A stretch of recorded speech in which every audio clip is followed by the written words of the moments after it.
Happy Passover. I'm Irving Lehrman, Rabbi of Temple Emmanuel of Greater Miami.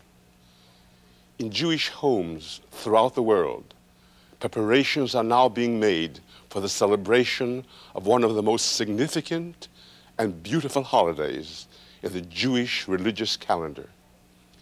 It is a time when relatives assemble from far and near to join in family observance. It is a time of song and happiness and renewal. For 3,500 years, the festival of Passover has had a unique hold on our people, for it is both a reenactment of the bitter suffering of the ancient Israelites under the Pharaoh in Egypt and a joyous celebration of man's eternal yearning for freedom. Passover, therefore, has universal significance. It is no wonder that its message inspired the young colonies in their struggle for independence during the American Revolution.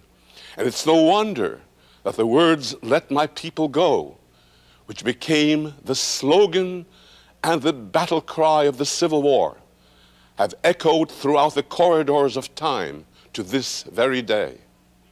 And today, when freedom is being trampled upon in so many dark corners of the earth, the message of Passover still remains one of the strongest challenges to oppressors and one of the greatest hopes for the oppressed.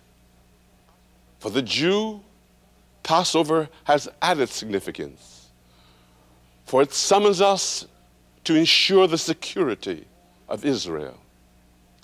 This tiny country, born out of the ashes of the Holocaust, is today the only enclave of freedom and democracy in a Middle East of slavery and strife. Millions of Arabs have sworn to destroy it.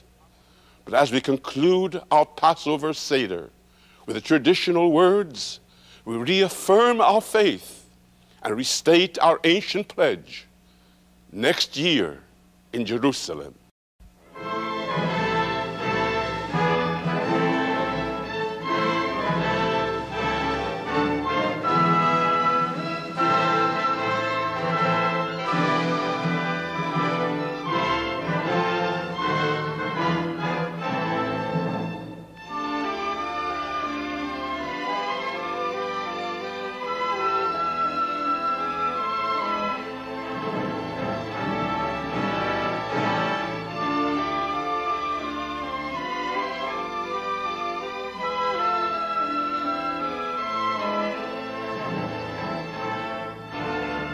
Titen lanu Adonai Eloheinu ba'ahava moadim l'simcha chagim uzmanim l'sason et yom chag hamatzot hazeh zeman cherutenu mikra kodesh zecher l'tziat Mitzrayim kivanu v'charta ve'otanu kidashta mikol ha'amim and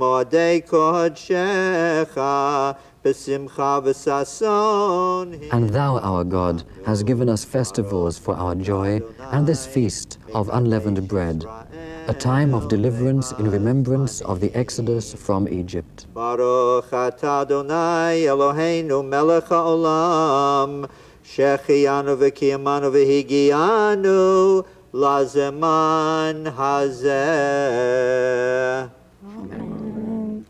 Happy holiday. I'm Richard Peritz, and I'm pleased to welcome you to join us for our Passover Seder. With us are Abe Gittelson and his wife Shulamit, Joel and Pearl Weinstein, and their children Leslie and Louis, and my wife Yardena. It's so good to have you with us. The Passover Seder has begun with the sanctification of the holiday, the blessing over the wine. Let's continue with the Seder. The next part of our Seder is the ritual washing of our hands. We do it at the very beginning of the Seder. It starts the Seder after the Kiddush, but we don't say a blessing when we wash our hands at this particular time. But it's the first act that we actually do as part of our Seder. Now it's time to take the karpas, which is the green vegetable, celery or parsley, and it symbolizes the fact that Passover is a holiday of spring. We dip it into the salt water, the symbol of tears of oppression, and we say the blessing together.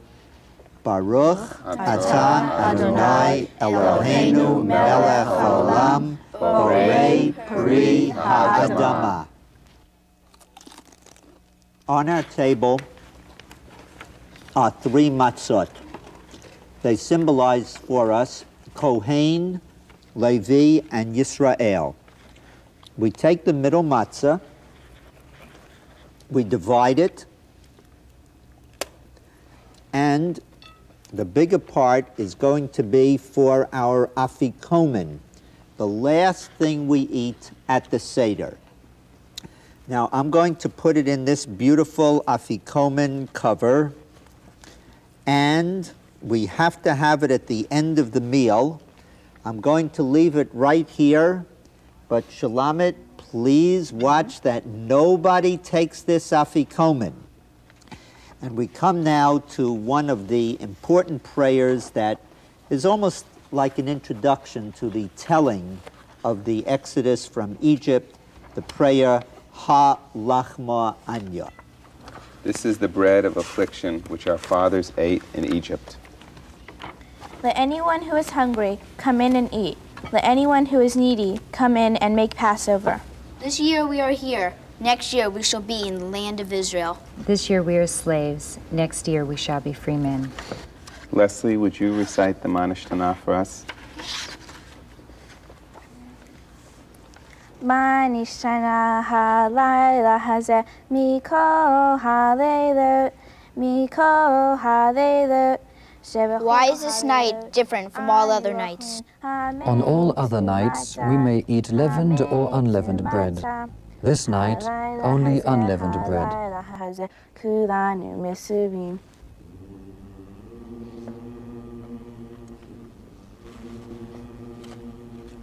One of the messages of Passover is to remind us of the deliverance from oppression and bondage from the days of Moses throughout history and to this century too.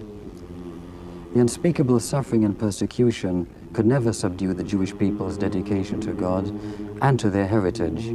This people's continued existence and return to Israel have been strengthened throughout the years by the exodus from Egypt and an undying faith in God.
The oppression and bondage of Egypt was repeated throughout the ages.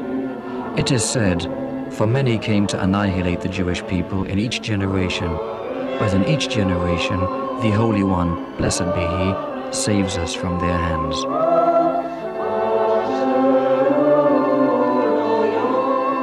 How incredibly sad it is that people continue to ignore the lessons of history, in spite of the terrible price humanity pays in every generation. Therefore, we remember and cry fervently, never again.